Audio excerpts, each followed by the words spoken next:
Hello and welcome to white wash sports. मैं गौरव पवार आप सभी का बहुत बहुत स्वागत करता हूं। तो फाइनली वो घड़ी आ गई है जिसका हम सबको इंतजार था। वो है इंडिया और न्यूजीलैंड का फाइनल मैच। आज पैनल में मेरे साथ हैं मिस्टर अभिषेक, नमस्कार, मिस्टर राहुल, नमस्ते, और धर्मेंद्र। नमस्कार। आज हम सब मिलके डिस्कस करेंगे कि क्या हमारी टीम की स्ट्रेंथ है, क्या न्यूजीलैंड के सामने वीकनेस है और क्या न्यूजीलैंड की स्ट्रेंथ है, किस तरह का मैच, फाइनल मैच जाने वाला है। जैसा कि हम सब जानते हैं कि फाइनल दुबई में होने वाला है संडे को। तो राहुल जी, हम आपसे शुरुआत करेंगे। क्या लगता है आपको कि फाइनल में किस तरह की तैयारी न्यूजीलैंड की और किस तरह की तैयारी हमारे हिंदुस्तान की है? देखिए, दोनों टीमों ने बहुत अच्छा खेला है पूरे चैंपियंस ट्रॉफी में, तो ये बात तो तय है कि मैच बहुत अच्छा होने वाला है। और मैं कहूँगा कि यार इंडिया जो है वो अपना बेस्ट 11 जो लेके जाएगी, जो पिछले मैच हमने खेला है। धर्मेंद्र जी, मैं आपसे जानना चाहूँगा कि आपके क्या व्यू हैं? बिल्कुल गौरव, ये तो निश्चित ही जान लो आप कि इंडिया ही मैच जीतनी है इस बार। क्यों न्यूजीलैंड का कुछ नहीं है। चैंपियन ट्रॉफी इंडिया में ही आएगी और रोहित शर्मा के खाते में ये एक और ट्रॉफी जुड़ने वाली है। तो ये आप जज्बाती होके कह रहे हैं कि ये आपका मैच है? देखो गौरव जी, अभी जो इंडिया ने जितने ही मैच खेले हैं उनमें से अभी इंडिया एक ही मैच नहीं आ रही है। और अभी आप देखो तो न्यूजीलैंड को उन्होंने लीग मैच में हराया है। तो अभी न्यूजीलैंड के ऊपर प्रेशर है, इंडिया के ऊपर इतना प्रेशर नहीं है कि हम मैच इंडिया को हरा देंगे ये कहते हैं। क्योंकि और दूसरी चीज ये है कि इंडिया के जितने भी बॉलर्स देखो या बैट्समैन देखो, सब बूम अप है, सबके अंदर खुशी है, जुनून है। तो मुझे नहीं लगता कि इंडिया को न्यूजीलैंड हरा पाएगी। देखिए, न्यूजीलैंड भले ही एक मैच हारी हो, बट आपको ये भी नहीं भूलना चाहिए कि अभी इंडिया न्यूजीलैंड से पूरी एक सीरीज हार के आ रही है। तो कहीं ना कहीं उनका भी हौसला बहुत ऊपर है। अभिषेक जी, मैं आपका व्यू जानना चाहूंगा। आपको क्या लगता है, जैसे धर्मेंद्र जी ने अभी कहा, तो आप क्या कहना चाहेंगे इसके ऊपर? देखिए, अगर हौसलों की बात है तो हौसले तो दोनों टीमों के बुलंद होंगे, क्योंकि ये टूर्नामेंट जिस तरीके से चला है, दो ही चैंपियंस दिख रहे हैं, न्यूजीलैंड और इंडिया। और इसीलिए आज दोनों की दोनों टीमें उस स्थिति में है कि भाई हम यहां पर बैठ के बात कर रहे हैं कि फाइनल कौन ले जाएगा। तो हौसले तो काफी बुलंद है इंडिया के भी, हमारे सारे खिलाड़ी फॉर्म में। और जहां विराट कोहली हो भैया, अरे भैया और कोई नहीं चलेगा। जहां विराट कोहली है वही टीम आगे जानी है। और हम तो यही कहेंगे कि भैया ये ट्रॉफी तो अब इंडिया के पास ही है। अच्छा, अपने जज्बातों को साइड में रखते हुए अब थोड़ा प्रैक्टिकल हो जाए। अरे जज्बात दोनों टीम देखो, ये इंडिया है भैया। बात सही है, लेकिन अब क्या है कि हम दोनों टीम की अगर तुलना करें तो न्यूजीलैंड कहीं से भी कम नहीं है। न्यूजीलैंड के भी प्लेयर्स अच्छे फॉर्म में हैं, अच्छे दिख रहे हैं। उनके केन विलियमसन हो, सचिन रविंद्र हो, सब बहुत अच्छे फॉर्म में चल रहे हैं। ग्लेन फिलिप्स हो, उनकी फील्डिंग देखो, उनकी बैटिंग देखो, तो मैं कहूँगा कि उनके भी हौसले बुलंद हैं। और हमारे साइड से भी जो सारे प्लेयर्स हैं वो भी बहुत अच्छा कर रहे हैं, तो हमारे भी हौसले बुलंद हैं। तो मैच बहुत अच्छा होगा, ये बात तो तय है। अब मैं बात करूँगा कि चलो इंडिविजुअल्स पे बात करते हैं। चलिए फिर एक काम करते हैं, हम शुरुआत करते हैं न्यूजीलैंड की टीम से ही। हम इंडिया की बात बाद में करेंगे, क्योंकि आप लोगों को देख के मुझे ऐसा लग रहा है कि मन ही मन जज्बातों की वजह से हम माइंड मेकअप कर चुके हैं कि ट्रॉफी हमारे घर आएगी। गौरव जी, मैं रोकना चाहूंगा, लेकिन ऐसा नहीं है। आप ये चीज देखो कि इंडिया एक भी मैच नहीं हारी है। न्यूजीलैंड से मैच हो चुका है, जिसमें देखो कुछ ज्यादा 241 का स्कोर था, कुछ ज्यादा रन नहीं लेना था, लेकिन फिर भी न्यूजीलैंड उसको चेज नहीं कर पाई। देखिए धर्मेंद्र जी, जो न्यूजीलैंड ने मैच जीते वो पाकिस्तान में जीते हैं, ना कि दुबई में। नहीं धर्मेंद्र जी, और रही उसकी इतिहास की बात, तो भैया इतिहास चेंज होता है, पन्ने पलटते हैं और नया इतिहास लिखा जाता है। देखिए, मुझे अगर किसी बात का डर है तो मुझे डर यही है कि इंडिया अब तक एक भी मैच नहीं आ रही है। पिछली बार वर्ल्ड कप में भी यही हुआ था कि हम एक भी मैच नहीं आ रहे थे और हम जाके फाइनल में आ रहे थे। तो उस मैच में भी ऑस्ट्रेलिया हमसे एक मैच हार चुकी थी लीग मैच में, लेकिन फिर भी फाइनल में जाके वो जीत के आए हैं। तो हम ये नहीं कह सकते कि लीग मैच में अगर हम अनडिफिटेड जीत रहे हैं तो फाइनल भी जीत जाएंगे। बट जिस तरीके से हमारी टीम परफॉर्म कर रही है, जिस तरह से हमारा स्क्वाड है, तो हम पूरी उम्मीद रखते हैं कि ये ट्रॉफी इंडिया ही उठाएगी। गौरव सुनो, जैसे जो आप 2023 के वर्ल्ड कप की फाइनल की बात कर रहे हैं, तो ये भी जानिए कि जो पिच जब इस पे अहमदाबाद पे खेल रहे थे, वो पिच पे उससे पहले इंडिया नहीं खेला था। वो पिच नहीं बनाई गई थी, जब किसी को भी नहीं पता था कैसी बॉलिंग होगी, क्या बैटिंग होगी। वो ना तो उसे पहले इंडिया खेली थी या उसमें प्लेयर खेला था, तो वो उस पिच का कमाल था। लेकिन वो दोनों टीमों के लिए था ना। नहीं तो वो आप पैट कमिंस को देखो, उसने पिच जांची, उन्होंने टॉस जीत कर बॉलिंग लिया। कुछ तो चीजें होती है ना। नहीं देखिए, मेरे लिए तो दुबई दूसरा घर है इंडिया का। तो मुझे लगता है कि वहाँ की पिच, वहाँ के एटमॉस्फेयर से इंडिया भली बाकी वाकिफ है। मैं तो ये कहता हूँ इंडिया जहाँ खेलती है वो उसी का घर होता है। आज आप पूरे वर्ल्ड में देख लीजिए, इंडिया जहाँ जाती है आपको कभी देख के ये नहीं लगेगा कि इंडिया मैच कहाँ खेली है। अगर आप ग्राउंड देखेंगे, क्राउड देखेंगे, तो आपको लगेगा कि भैया ये तो मुंबई है या फिर ये दिल्ली का प्रोशा कोटला है। तो भैया ऐसा कोई टेंशन की बात नहीं है। माना न्यूजीलैंड एक बहुत अच्छी टीम है, हमेशा टक्कर देती आई है। इवन आज तक की अगर हमने देखा होगा कि आईसीसी के किसी भी नॉकआउट के 4 मुकाबले हुए हैं, जिसमें से 3 न्यूजीलैंड जीती है और 1 इंडिया जीती है। पर ये आज का भारत है, ये आज का इंडिया है जो घर में रहता है और घर में घुस के मारता भी है। तो भैया चाहे वो दुबई हो या पाकिस्तान या अफगानिस्तान, आग लगा देंगे। लेकिन अफगान पाकिस्तान तो अब आप जा नहीं रहे ना, पाकिस्तान तो आप सिर्फ रात को जाते हैं, रात में वापस आ जाते हैं। वो तो बुला रहे हैं कि आप चैंपियंस ट्रॉफी खेलने हमारे यहाँ आते, बट इंडिया नहीं गया। चलिए ये सब बातें तो चलती रहेंगी। शुरुआत करते हैं कि न्यूजीलैंड की टीम में अगर बात करें तो Rachin Ravindra, Kane Williamson, Matt Henry, Santner, मतलब एक बेजोड़ टीम है। आप ऐसा बिल्कुल नहीं कह सकते कि बहुत इजी होगा हिंदुस्तान के लिए कि फाइनल उठा लिया। एग्जैक्टली।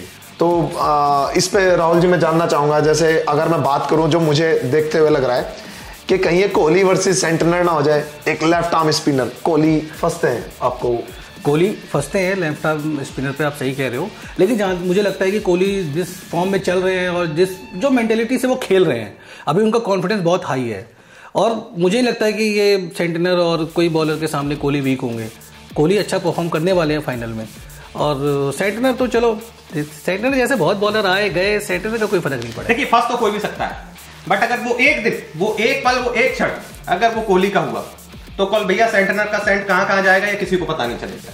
देखिए क्षण तो वो सेंटनर का भी हो सकता है, हम बिल्कुल हो सकता है, बट हम नहीं मानेंगे ना, हम तो इंडिया है, हमारे लिए तो विराट कोहली आगे रहेगा। तो धर्मेंद्र जी मैं आपसे पूछना चाहूंगा कि मुझे ऐसा लगता है कि fast bowler Henry, Matt Henry और शुभमन गिल और रोहित शर्मा ओपनिंग, तो मुझे लगता है कि वो भी एक बड़ी टक्कर, अच्छी टक्कर होने वाली है। बिल्कुल गौरव होगी, क्योंकि लास्ट मैच को आप देखेंगे तो उसमें मैट हेनरी ऐसे थे जिन्होंने पंजा खोला था। इधर से वरुण चक्रवर्ती ने खोला था, उधर से मैट हेनरी ने खोला। नो डाउट इसमें कोई वो चीज नहीं है कि वो एकदम खराब बोला है, लेकिन उन्होंने पंजा खोला था, वो भी इंडिया के खिलाफ खेला था। तो फाइनल का भी प्रेशर रहेगा, क्योंकि लास्ट में इंडिया हार के आई थी, तो वो अच्छे साबित हो सकते हैं। लेकिन अब मुझे बस यही है कि एक होता है कि जब वो लास्ट मैच उनसे हारे हैं तो थोड़ा उनका मोरल डाउन होगा, इंडिया का थोड़ा अप होगा। तो यहीं पे मुझे लगता है डिफीट खाएगी न्यूजीलैंड। बस यही है ना कि कॉन्फिडेंस और ओवर कॉन्फिडेंस में फर्क होता है। कॉन्फिडेंस से खेलेंगे तो अच्छा है, बहुत अच्छा है कि यार अच्छी टीम है, हम जीतेंगे। अगर ओवर कॉन्फिडेंस से गए वो खेलने और कहीं पे ओवर कॉन्फिडेंस के चक्कर में कुछ ऐसे डिसीजन गलत ले लिए तो वो हमें नुकसान दे सकता है। तो मैं तो ये कहूँगा कि हमें ओवर कॉन्फिडेंट नहीं होना चाहिए। हम चाहेंगे अपने फुल एबिलिटी के साथ, फुल कॉन्फिडेंस के साथ खेलेंगे ग्राउंड पे और जीत के आएंगे। चलिए एक आपको आज की एक बहुत बड़ी खबर के बारे में बताते हैं। अभी पता चला है कि मैट हेनरी फाइनल नहीं खेल सकते हैं। वो किन्हीं कारणों से अपने देश वापस जा रहे हैं। अब इस बात में कितनी सच्चाई है कितनी नहीं, ये तो हमें फाइनल के दिन ही पता चलेगा, बट पूरी उम्मीद है कि मैट हेनरी फाइनल नहीं खेल रहे हैं। तो ये इंडिया के लिए एक बहुत बड़ा आई थिंक बहुत बड़ा फायदा है इंडिया के लिए कि अगर उनका मेन बॉलर जो कि हाईएस्ट विकेट टेकिंग बॉलर है न्यूजीलैंड का आज के दिन में, और वो अगर फाइनल नहीं खेलेंगे तो अभिषेक जी मेरा एक सवाल है आपसे जी। जैसे मोहम्मद शामी जिस लय में है और जिस लय में विलियमसन है, केन विलियमसन, तो क्या कहना चाहेंगे आप, कैसी टक्कर होने वाली है दोनों के बीच में? अब आपने बात की है मोहम्मद शामी की, पिछले कुछ समय से अगर आपने देखा होगा तो खास तौर पे चैंपियंस ट्रॉफी से पहले वो धार नहीं दिख रही थी, बट पिछले 1-2 मैचेस में वो धार उनकी, वो लय, वो स्विंग, वो इन स्विंग, वो आउट स्विंग, वो फिर से दिख रही है। बट नो डाउट आपने एक बल्लेबाज, उस बल्लेबाज की बात की है जो कि टॉप वर्ल्ड क्लास में उन 4 बैट्समैनों में के नाम में आता है, विलियमसन। वो किसी भी दिन, जिस दिन उनका दिन होगा, वो अकेले दम पे मैच को लड़ सकते हैं। तो हम तो देखिए चाहेंगे कि उनका बल्ला खामोश रहे, ना चले और शामी फिर से अपना पंजा खोले, बट नो डाउट एक ये अच्छी कंटेंट देखने को आपको मिलेगा इन दोनों के बीच। तो अगर आपने बल्ले की बात की है तो मैं रचिन रविंद्र को तो कैसे छोड़ सकता हूँ, बट मुझे लगता है कि धर्मेंद्र जी हमारे पास भी एक ऐसा चीता है, वो है हार्दिक पांड्या। तो ये एक बहुत ही खूबसूरत टक्कर होने वाली है कि 2 प्लेयर जो अभी हार्दिक पांड्या इंडिया के लिए वन ऑफ द बेस्ट हैं, रचिन रविंद्र न्यूजीलैंड के लिए वन ऑफ द बेस्ट हैं। तो आपको क्या लगता है कि कैसे होने वाला है ये? देखो दोनों का अपना अपना रोल है। रचिन रविंद्र ओपनिंग करते हैं, हार्दिक पांड्या ऑलराउंडर है और वो छठी विकेट पे आते हैं। तो दोनों का अपना रोल है, अलग अलग रोल है। और नो डाउट रचिन रविंद्र अच्छा खेल रहे हैं और अच्छा पाकिस्तान में अच्छा उन्होंने किया था, अभी लास्ट मैच में उन्होंने अच्छे खेले, उसमें कोई शक नहीं है कि, बट हम उम्मीद करेंगे कि वो चल नहीं पाएंगे। मोहम्मद सिद्दीकी एक इन स्विंग उनको बोल्ड कर देगी। ग्रेट, हम यही उम्मीद करते हैं कि अगर रचिन रविंद्र का बल्ला खामोश रहा तो हमें लगता है कि इंडिया न्यूजीलैंड को ज्यादा बड़े स्कोर की तरफ नहीं बढ़ने देगी। आपको क्या लगता है कुछ चेंजेस करेगी टीम इंडिया फाइनल में या सेम लेवल लेके जाने वाली? मुझे लगता है कि सेम टीम के साथ जाना चाहिए। टीम बहुत बैलेंस्ड है, बहुत अच्छे स्पिनर्स हैं, जिस तरह की दुबई की पिच है, क्योंकि वहां गर्मी बहुत है, रात के टाइम पे टेम्परेचर मुझे लगता है कि 25-27 डिग्री के आसपास रहता है।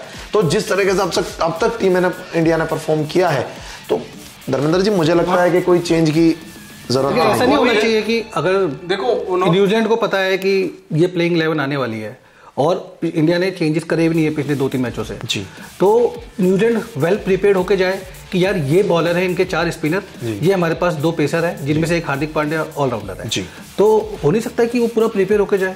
तो ऐसा नहीं हो सकता कि हमें एंड टाइम पे एक चेंजेस करना चाहिए। देखिए क्या है कि जब आपकी टीम इतना अच्छा परफॉर्म कर रही हो ना, तो उसमें चेंज करना वो टीम का मोरल डाउन करने जैसा होता है। जो टीम पूरे चैंपियंस ट्रॉफी में फोड़ते हुए आ रही है सबको, उसको आप एंड मोमेंट पे चेंज करने की तो आई डोंट थिंक सो कि सोचेंगे। मुझे लगता भी नहीं है कि जो देखो जो लास्ट मैच हुआ था उसमें इंडिया ने 4 स्पिनर खिलाए थे और स्पिनर ही कामयाब हुए थे। उन्होंने पंजा खोला था वरुण चक्रवर्ती ने, तो ऐसा नहीं, मुझे नहीं लगता कि उनके खिलाफ तुम्हें 2 अलग से प्रेशर से खेलना पड़ेगा। वरुण चक्रवर्ती ने पंजा खोला था, लेकिन वो उनका पहला मैच था, तब उनको किसी ने रीड नहीं किया था। बट इस तरीके से आज के टाइम पर अगर आप ये देखते हैं कि अगर किसी ने 2 मैच खेल लिए, 3 मैच खेल लिए, और अगर वो ये सोचे कि सामने वाली टीम वेल प्रिपेयर होकर आएगी, तो ये नहीं चलेगा, क्योंकि आजकल सारा डेटा सभी के पास होता है। विनिंग स्ट्रीक के साथ में कभी भी चेंजेस करना मैं नहीं मानता कि जो सही होगा, और ना ही रोहित शर्मा भी कभी ऐसे करते हैं। वो एक ऐसे कप्तान के रूप में जाने जाते हैं जो कि अपने टीम में एक स्थिरता देते हैं, हर एक खिलाड़ी को कॉन्फिडेंस देते हैं कि भाई अगर तुम अच्छा कर रहे हो, नहीं भी कर रहे हो, तो हम आपके साथ जाएंगे। तो मुझे नहीं लगता कि फाइनल जैसे बड़े मैच में एक वो ऐसा कदम उठाएंगे जिसके बाद अगर कुछ ऊपर नीचे हो गया तो भाई फिर तो लेने का देना पड़ जाएगा, देखिए खानी पड़ जाएगी। मुझे लगता है कि पिछले अगर आप आईसीसी के इवेंट्स देखें तो 4 फाइनल हमारे ऐसे हुए हैं जो इंडिया और न्यूजीलैंड के बीच में हुए हैं, और जिसमें न्यूजीलैंड 3 बार जीती है, इंडिया सिर्फ 1 बार जीती है। आपको फाइनल याद होगा, 2000 का भी फाइनल याद होगा जिसमें न्यूजीलैंड चैंपियंस ट्रॉफी में चैंपियन बनी थी। तो आप न्यूजीलैंड को भी इतने हल्के में नहीं ले सकते, और इंडिया तो ऑलवेज हमारी सबकी फेवरेट है। तो मुझे लगता है कि बहुत ही टफ होने वाला है, इतनी आसानी से किसी को कुछ नहीं मिलेगा, चाहे न्यूजीलैंड हो चाहे इंडिया। आपने पिछले फाइनल्स की बात करी इंडिया और न्यूजीलैंड के लिए, लेकिन मुझे उनसे हटके मुझे बस वो याद आता है जो इंडिया और न्यूजीलैंड का जो सेमीफाइनल हुआ था वर्ल्ड कप का 2019 में, जिसमें धोनी रन आउट लेते रन आउट हुए थे। वो चीज हम कैसे भूल सकते हैं? वो आंसू आज तक। मुझे बस आप लोगों से ये जानना है, आप ये बताइए जो फाइनल होगा उसमें कितना, क्योंकि अभी तक तो ज्यादा स्कोर बना नहीं है, वही 250 260 लास्ट मैच हुआ जो हुआ था 265। तो क्या लगता है कि अगर या इंडिया की बैटिंग आती है, न्यूजीलैंड की बैटिंग आती है, तो कितना स्कोर बनेगा? स्कोर तो मुझे अभी भी बहुत एक बड़ा नहीं लग रहा है, क्योंकि वो पिचेस वही है, ग्राउंड भी वही है, ऐसा कुछ खास चेंजेस नहीं होने वाला है। बट हाँ, कल एक टॉस का बहुत जरूर हो सकता है, कौन टीम टॉस जीतेगी, और जहां तक मुझे लगता है जो भी टीम टॉस जीतेगी वो एक स्कोर खड़ा करना चाहेगी और उसे डिफेंड करना चाहेगी, क्योंकि पीछे जाके बॉल चेस करना, थोड़ा सा डिफेंड करना थोड़ा सा ईजी है, बाद में रन बनाना थोड़ा कठिन हो सकता है, बॉल रुक के भी आए। बट कल देखना होगा कि वो किस पिच पर खिलाते हैं। बट फिर भी मैं देखता हूँ जो भी टीम टॉस जीतेगी वो बल्लेबाजी करेगी, और 260 से 260 प्लस में जितना भी होगा पॉजिटिव स्कोर होगा। मेरा आप देखो, मैं तो ये कह रहा हूँ कि जिस हिसाब की टीम इंडिया इस टाइम पे है और जैसा कॉन्फिडेंस लड़कों के अंदर है, पिच इंपैक्ट डालती है नो डाउट, लेकिन जो टीम है ना हमारी प्लेइंग 11 वो मादा रखती है। देखो अपने दर्शक देख रहे हैं, अपना कैलकुलेशन लगा के बताओ। जी बिल्कुल, मैं वही कितना होगा वो फाइनल में देखा है, कितना कैलकुलेशन आपका कभी भी टिक सकते हैं। टीम इंडिया जिस हिसाब से काम कर रही है ना दोस्त, उस हिसाब से मुझे लगता है कि टीम इंडिया के अंदर अभी भी ताकत है कि वो 300-350 के बीच में रन बनाएगी। अगर पहले उस पिच पे 350, आपका कहना इंडिया 350 बनाएगी, बना सकती है धर्मेंद्र जी। नहीं, मैं आप एक कैलकुलेशन बताइए कि अभी के हिसाब से इंडिया कोई भी जो फर्स्ट बैटिंग करे तो कितने रन बना सकती है? अगर इंडिया ने पहली बैटिंग करी तो 300 अप्रॉक्स, और अगर न्यूजीलैंड ने करी तो वो जाएगी 260-270 के। गौरव जी आप देखिए, मेरा बहुत क्लियर ओपिनियन है कि मैं आप दोनों से सॉरी, अलग मेरी सोच है कि अगर इंडिया टॉस जीतेगी तो इंडिया पहले बॉलिंग करेगी, इंडिया चेज करने जाएगी और न्यूजीलैंड को मैक्सिमम 260 265 के आसपास। इंडिया पहले बैटिंग करती है तो इंडिया पहले बैटिंग करेगी नहीं। मैं अगर इंडिया एक चॉइस है। मेरा सवाल ये है कि कोई भी बैटिंग करता है, इंडिया करे या न्यूजीलैंड करे, जो अभी तक उसमें जितने मैच हुए हैं, आपके 4 मैच हुए, उनमें स्कोर 260 लास्ट मैच था, उससे ज्यादा गया नहीं। उसमें इंडिया ने बैटिंग पहले की है और टीमों ने पहले की है। तो मैं बस मेरा क्वेश्चन यही है कि अगर कोई भी पहले बैटिंग करता है तो रन स्कोर कितना जाएगा? अगर इंडिया बैटिंग करती है तो 285 तक, अगर न्यूजीलैंड बैटिंग करती है तो 260 250 के आसपास। हाँ बस मतलब आप 300 मेरा इंडिया 360 टू 270, आप 285 मेरा भी इतने ही है, 260 से 275 तक। बस वो टोटली ये नहीं चलेगा यार। नहीं हम अपने 285 पे अगर भैया दिल की सुनिए तो 450 देखिए प्रेडिक्शन 285। क्योंकि देखो उसके आपको पता है कि हम दोबारा वापस आएंगे, वो फाइनल जब हो जाए, जो जीतेगा उसमें फाइनल करेंगे। वो प्रेडिक्शन आपको याद रखना है जी, और कमेंट करना किसने सही किया है।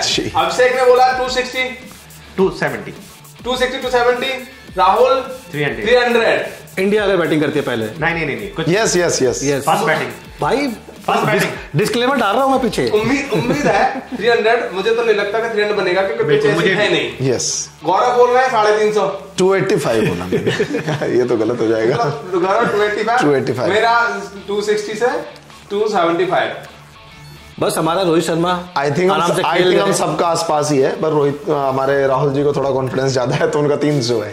मुझे लग रहा है अगर रोहित शर्मा कल चल गए तो 350 भी कुछ नहीं है, जैसा गौरव ने बोला है। तो चलिए, हम सब उम्मीद करते हैं, हम सब यही चाहते हैं कि इंडिया फाइनल जीते। संडे में हम सब टीवी के सामने बैठ के और सिर्फ यही दुआ करेंगे भगवान से, यही दुआ करेंगे ऊपर वाले से कि इंडिया ये बेहतरीन फाइनल जीते और ट्रॉफी हम अपने घर लाएं। और हम मिलेंगे मैच के बाद डिस्कस करते हैं इंडिया की जीत के साथ, इन्हीं हंसी चेहरों के साथ, और चक दे इंडिया।